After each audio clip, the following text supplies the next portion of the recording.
FastEDU.ca, inspiring great minds. Hello and welcome to this segment brought to you by Fast Education Consulting. I'm your host, Ali Satchu, and today we will talk about preparation just before you hop on that flight to come to Canada and a few tips after your arrival. Let's get started. First, let's look at airport pickup.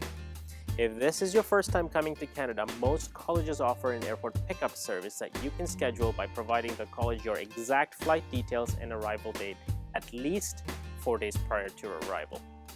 The driver will take you right to the college residence, or you will need to provide the college with an address if you want to be dropped off someplace else, such as a hotel, your friend's place, or an off-campus accommodation.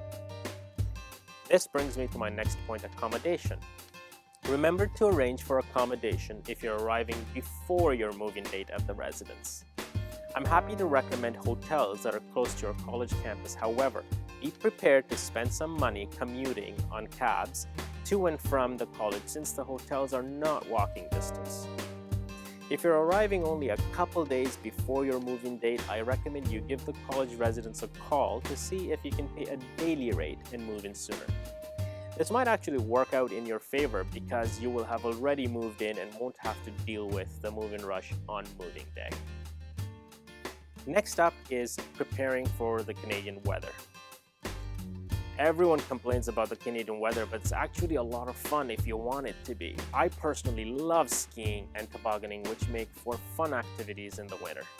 However, having said that, it's always important to stay warm and dressing appropriately.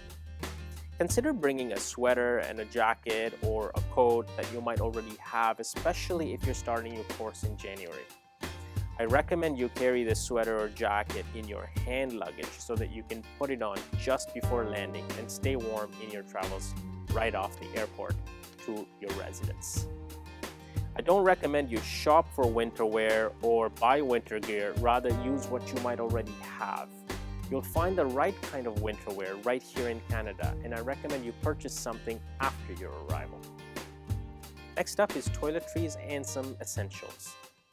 Consider bringing a pillow, at least one set of bed sheets, and a towel, especially if you're arriving at night, because you will not have the chance to go shopping for those items right away. You might need these things for a couple of days before you can find your way to a shopping mall. Also consider carrying a little extra toiletries to run you a few days, such as toothpaste, soap, shampoo, and anything else that you might require during those first few days. Now let's look at tips on your first few days after your arrival. It's always a good idea to report to your college's international department and inform them of your arrival. You will need to provide them with a copy of your visa documentation and sign up for any placement tests or any orientation programs that they have for you. Next up is getting to know your neighborhood. Now, the first thing I'm going to recommend is you grab a Tim Hortons double coffee, because it's a Canadian thing to do, and go for a short walk so you can identify your closest grocery store, department store, mall, pharmacy, or anything else that you'll need during your stay. Once you're familiar with your neighborhood, the next step is to open a bank account. It's always a good idea to set up a bank account as soon as possible and not to carry or keep large amounts of cash on you or at home. Canada is a safe country, but it's always good to be vigilant and careful so that you don't lose your cash. If approached by anyone wanting to help you set up your bank account and give you an orientation, don't do it. It's very easy to set up your own bank account, and even if it were true that the college sent some person to get you set up, it's not worth the risk. You can never be too careful. You will need 2 pieces of ID with you to open an account. You can take your passport and your visa as the 2 different IDs. And be sure to take your acceptance offer letter, because they often have student specials. So it's always good to ask the bank representative about student specials.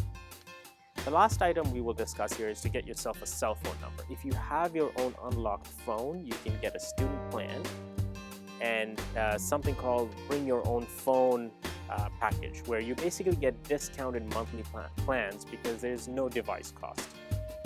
If you don't have one, you might have to sign up for a 2-year plan. It's not a big deal, with a provider such as Fido, Rogers, or Bell, and get a plan that suits your needs. I always recommend you check for student specials again, because you never know what kind of discounts they have. If you need help with your phone setup, let me know. I'll be happy to give you additional guidance. Also, make sure you purchase enough data so that you avoid any overage fees. I hope that these tips will make your transition to Canada easier, and I'm happy to answer any further questions that you might have. Until next time, fastedu.ca, inspiring great minds.